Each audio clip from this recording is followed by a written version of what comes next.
This filly was claimed for $25,000, and how did this come about that you claimed a horse that would go on and win the Fairgrounds Oaks and now is in the Kentucky Oaks? The filly ran a very nice race in January, and Tom called shortly thereafter, and he said, I really like this filly, and if they run her back for a tag, we should claim her. And so they ran her back for a claiming tag in February, and we claimed her at that point. And what did you think you're getting for $25,000? Well, based on that race, Jenny, we knew that we had something special.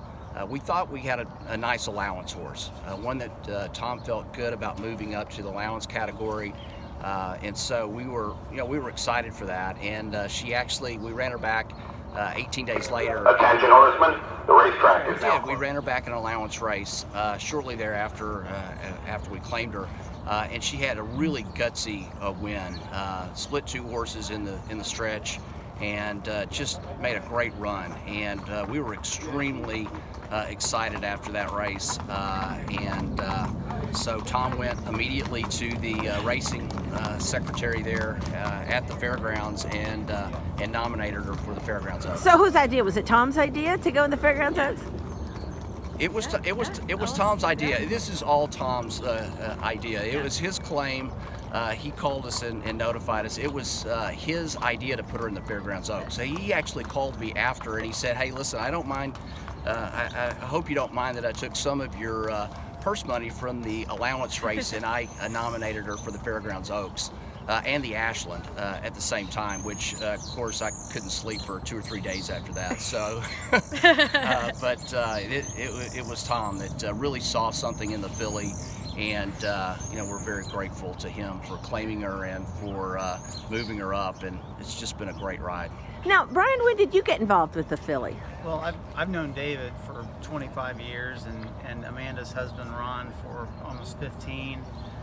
This is just fun for me. I leave all the horse decisions to Amanda and David, I've been in it with these folks for about 2 years.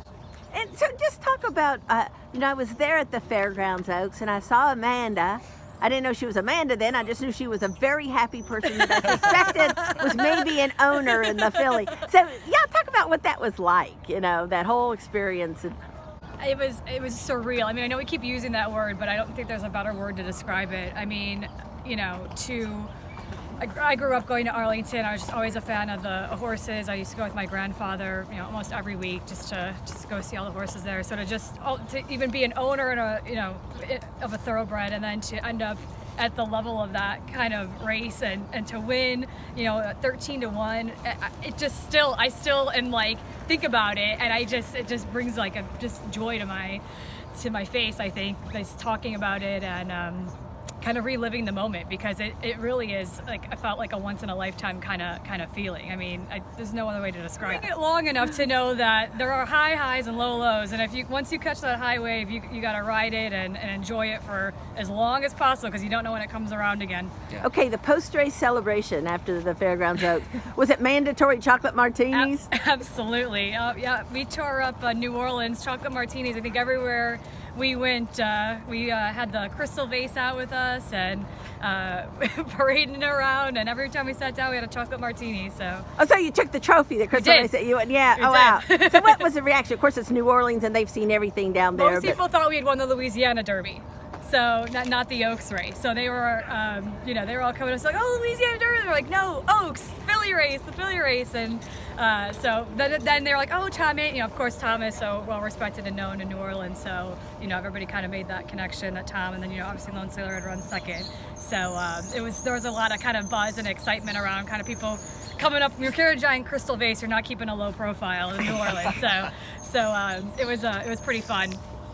So, David, you couldn't sleep for 2 weeks after the horse was just nominated to the Fairgrounds Oaks. Are you sleeping these days? Not very well, Jenny. So, I do tend to get up early in the morning, and I check my text. Check text from Tom, because he's obviously an hour earlier than we are in Central Time Zone. So I'm really up early and checking for news from Tom, and so I haven't slept well at all. But it's been for a good reason. Yeah. do you have you really looked hard at the other horses in the race, or do you just focus so much on your own filly? We're just happy to be here, Jennie. This is something that we're very appreciative, and we love this game, and so we've really just focused on her and the experience, so we're just taking it all in. We haven't focused that much on the other horses. Amanda may have done some handicapping,